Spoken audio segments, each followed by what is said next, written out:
Hello guys, welcome once again to Ahmed and Maseno. Today I want us to talk about our young sons and daughters, the Gen Z, and what transpired at the Bomas public participation venue.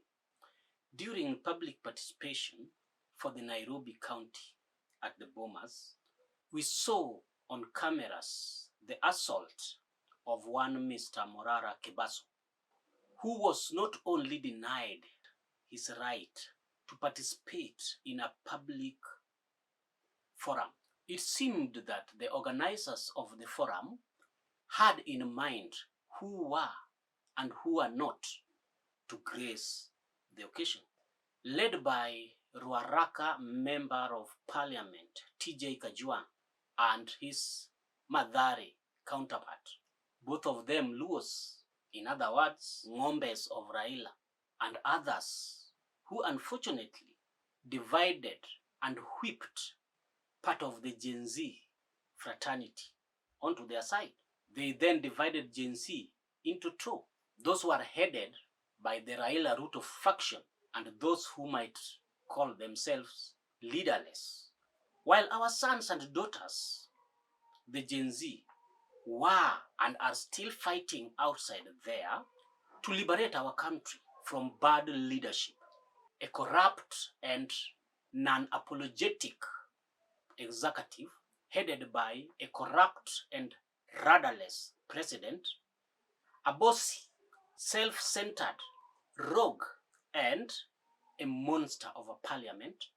There are three factors that the Gen Z fraternity need to look into and address for them to succeed. Three main. Number one, top on the list, the Gen Z Luo factor, or you can call it the Gen Z Raila factor. Why do I say so? Whatsoever the case, you can never separate a Luo from Raila or the ODINGAs, whether they are elders, they are young, men, women, educated, non-educated, professors, lawyers. You can never separate a Luo from the ODINGAs. To the Luo community or Luo leadership, it is always the ODINGAs or Raila and not the people of the Luo community, or rather not the electorate. I want you to listen to this clip. But as ODM, we did not take any party position on the impeachment of the deputy president. And our brothers and sisters from Mount Kenya told us, Musiguze Mrima. And we agreed, we were not guzaring Mrima. But there is an unwritten rule that we don't guza it if you don't guza Raila Amolo Odinga. And the same way we told you, you told us not to guza Mlima, and we listened and we respected your opinion. Lakini kama umeguza Raila, sisi tunaguza Mlima. You touch Raila, we touch. Like me, I did not sign that petition. The moment Wamaua touch Raila, I looked for the list and I've already signed. Because it's tit for tat is a fair game. If you want, talk to us nicely because that... While the mountain talks about her people, the Luo land or the lake, if you would wish to call it that way, in return talks about an individual. That clip you have listened to explains it all. The leaders from Mount Kenya are telling you, don't touch the mountain. Usiguze Mlima. This means when they talk about Mlima, they talk about the elders, the middle age, the young, those who are still in their mother's womb. They are the Mlima. And if you see a Mkikuyu man walking, that man has two balls between his legs. Inside those balls are the future Mlima. When the leaders from Mount Kenya are talking about Mlima, they talk even about those future Mlima who are still inside those scrotal bags. But on the other hand, you had Millie Odhiambo. The Kikuyu told us not to touch Mlima, but them they have one unwritten rule. Don't touch Raila. They don't say don't touch the lake. There is no lake. Don't touch Raila. That is what I mean exactly. Now, while the mountain leadership fears and are answerable to the electorate, the lake fears Raila and are answerable to him personally. The mountain leadership are whipped in parliament through the people. The lake region leadership, including even the people who should whip them, are being whipped by Raila. That brings me to Kasmuel Oure. He is a typical Mijade, who inwardly is jostling for an elective position tomorrow or in future. That's all what he's doing. There's nothing about he's fighting for injustice or what. No, he's fighting for an elective position tomorrow. But the only way he can be elected in Luo land, or he can gain support of the Luos, he has to hang on Raila's coat.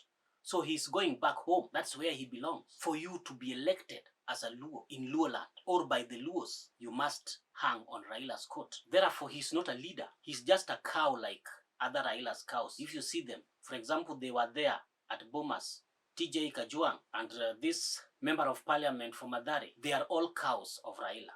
Do you know what a cow is? A cow is just an animal who will not defy the shepherd. The shepherd tells it, go to the river to drink, whether the cow does not thirsty or what, the cow will go to the river. If a shepherd says, let's go home, whether the cow is not satisfied, the cow will go home. There's no questions. They just take orders from the shepherd. So, Kasmuel Oure is another cow in the making amongst many cows like Millie Odhiambo. Another example, when our young sons and daughters were on the street few months ago calling Ruto must go, shouting they don't want bad laws, bad finance acts, there were some who are there shouting, Baba, usitoke nje, wewe lala nyumbani. Those are the Luo Genz factor, the Raila factor. They think about Raila. They don't think about what their peers are doing. Their peers are very busy calling for important things. Raila sleeping home or not sleeping home is of no consequence to the Gen Z. In fact, whatever Raila does is of no consequence to the Gen Z. Because of the Gen Z, he got some appointments. Did he put even one Gen Z? I want to play you a clip of Raila before he was given, just about him going into partnership with Ruto, and then tell me if what he did was in Gen Z's benefit. The issues that have been raised by Gen Zs are not new issues. There are similar issues which we raised last time. Even last year we were on the streets. We talked about unemployment in our country. We talked about high cost of living in our country. We talked about corruption, rampant corruption in the country. We talked about tribalism and ethnicity, discrimination in our country. And then we talked about management of debt in the country. These are critical issues that need to be discussed. But thirdly is the issue of governance. We have a new constitution, but we are not actually following that constitution. Another example, if TJ Kajuang can speak Kijaluo at Bomas of all places, he can address people in his native language. Ni Nairobi, si ndio hiyo? Wale watu wa rural waende rural, si ndio?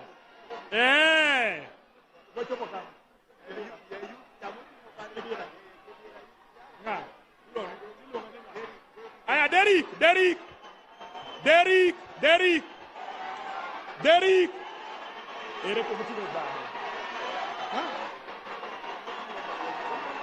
What did that show you?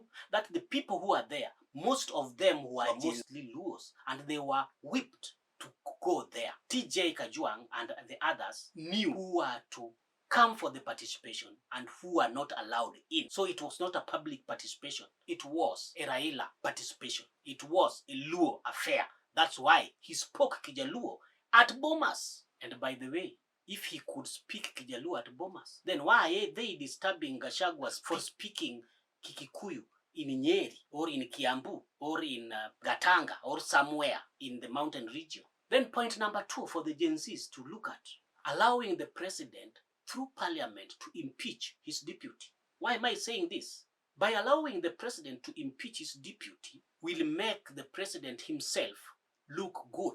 He will be a saint. He has ridden himself off the rotten side and he has remained himself the clean one. So it will be a rubber stamp to the president that he is a straightforward and good leader. So for that to happen, the Gen Z should not allow Gachagua to go home. If they have to go, because by saying this, I'm not saying that Gachagua is clean, and also I'm not saying that the president is the clean one. Both of them are dirty. So if both of them are dirty, then they should go home, both of them, and not one. So the Gen Z should not allow through parliament. There are many ways of killing a rat, you know. I want to give you an example. When the Gen Zs twisted the president to send home his entire cabinet, they also ordered him to bring back a lean and clean cabinet. But the president ended up bringing more than half of the one sent home, and also a new one which are more corrupt and of questionable characters. But the Gen Zs did not complain. The protests died a natural death thanks to the Gen Z Luo factor, or if you like, Raila factor. And that made the world to read a sign that the president had fixed things. Your silence, it was an approval that the president fixed the problem. And yes, the Gen Z's Luo factor or Raila factor were satisfied. When Raila is satisfied, the Luos are satisfied. Then number 3, the Gen Z must disassociate themselves with all these tribal leaders and leadership. Gen Zs from Lowland must desist from ODM and Railas leadership. The Gen Zs from Ukambani must desist from Wiper and Kalonzo leadership. Gen Zs from Kalenjin must disassociate themselves from UDA and Ruto. The Luhya Gen Zs must disassociate themselves from Mudavadi and Papa Waroma, Mr. Wetangula. Gen Zs from the coast must disassociate from whoever is their kingpin, if it is Joho or Kingi or whoever it is. The Kikuyus must disassociate themselves from Gachagua or Kindiki, whoever. It is okay for those tribes who doesn't have someone leading them. They are good to go. Point number 4, the Gen Z should be prepared and ready to give the country what they could not give us. And who are they? Parliament, the alternative. Traditionally, when the finance bill was found defective and suppressive, hence it's being dropped, the opposition inside parliament, through their minority leadership, was supposed to come up with an alternative finance bill. That's what we are paying them to do, to counter the government. And there is no better way in countering the government than bringing an alternative of what the government is doing wrong. In the alternative bill, they were to tell us as Kenyans that the government are taxing this, but we prefer to tax this because taxation must be there. There is no country that can be governed without taxation. But how you are going about this taxation? What are the things you are putting? What are you taxing? And what is the end result? Taxation should benefit both sides. So the opposition were to tell us that the government are taxing this wrong way, but we prefer to tax it this way, which is the right way. But since they had none, meaning that they had no idea whatsoever. So that's where the Gen Zs would have chipped in, because they are telling us how educated they are. They are having degrees from university. That means they are as good as those members of parliament who are there, even more better than those members of parliament. In fact, I saw yesterday when this man at Bomas called members of parliament wajinga, and TJ Kajwang did put him on notice. That was he seeing TJ Kajwang as a stupid person. Ironically, that young man went ahead and withdrew his statement. Kwa majina naitwa Dennis Wanjala kutoka Embakasi East kule Soweto. Mimi kitu ambayo nataka kusema ni hii. Wakati rais na naibu wake wako na shida, watatuletea hii shida yao. Lakini saa hivi tunaongea na nyinyi, Adani imechukua airport. Vile tunaongea na nyinyi, NHIF, watu wanaenda hospitali wanashindwa kutibiwa. Lakini kitu nataka kusema, I have never seen stupid MPs who can go to the parliament at MP. Order! Order! Tulia. Let me speak. Let me speak. Order! Order! Ngoja kidogo. Ngoja kidogo. Aya. Let me finish my point. Aya. Sasa wewe kijana kutoka Embakasi East. Sasa wewe unaniona kama mjinga sana. I withdraw that statement. Withdraw and go. I withdraw. But what I wanted to say is this. I wish he wouldn't have. He was to ask TJ Kajwang only one question. The question he would have asked is, you, Mr. TJ Kajwang, as you see yourself, do you think you are not stupid? That is the question he would have put to TJ Kajwang. so that TJ Kajwang would have answered that. And today I want to put it to TJ Kajwang. Now, as you are seeing yourself as TJ Kajwang, do you think you are not stupid? Unafikiria we si mjinga? Leave alone the fact that you are a lawyer. You helped in swearing in a fake president against the law you are practicing. But the question is, are you as TJ Kajwang looking at yourself, examining yourself, do you think you are not stupid? And tell us why we should think that you are not stupid, that you are wise. Think of things you have done, things Raila is making you do. Think about them, look at them critically, and ask yourself, are you really not stupid? Now you should have left for TJ Kajwang to answer that question. You shouldn't have withdrew the statement. You shouldn't have, because you spoke the truth. Wabunge ni wajinga. The last point for the Gen Zs is to engage in civic education. Very, very much important. The Gen Z movement is not just about township. The Gen Z are even back there in the rural areas, far back remote in the rural areas. And what the Gen Z need is a total Gen Z vote. So number one thing that you have to do in the civic education thing, number one, to reach the non-educated Gen Z, because not all of us are educated. There are some who did not get the privilege of going to school, and their vote and their voice is very important. Remember, the Gen Z is not about education. The Gen Z is about the age bracket. You have to reach all your members who are not educated, who are not informed. You have to reach them, and you have to educate them. You have to remove them, because most of them are the ones who are stuck with this tribal thing.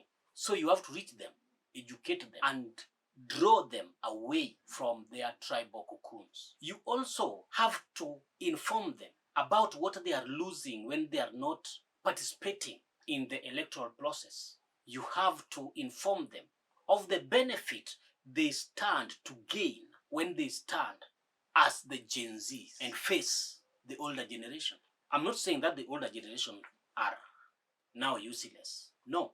My take is, if you know tomorrow you are not going to be there, why would you suffer for tomorrow? If you know tomorrow you are not going to be alive, why would you put food for tomorrow when you are not going to be alive to eat it? But the person who knows that tomorrow he will be there will put aside food for tomorrow. What do I mean? The Gen Zs today will be there tomorrow, when us, we shall have joined our ancestors. They are more conversant with their life tomorrow than we are with their life tomorrow. When they said that the former government of Jubilee was misusing funds, because they knew that the problem will be for another, in the hands of another government, not them. So that is what I mean. If the Gen Zs want to take seriously their journey, they have to start. And with these points I've given them, I put it to you that the sky will be their limit. Thank you guys. These are just my opinion. For me to hear your opinion, please just comment. And if you have not subscribed, please hit that subscription button and like and share this video. As I said, it is about 1 month since I started this channel. Please let us grow it together with love. This channel knows no bounds. It does not condone tribalism, but it is trying to remove those who are stuck in tribal cocoons to come out of it. Thank you, and welcome once again.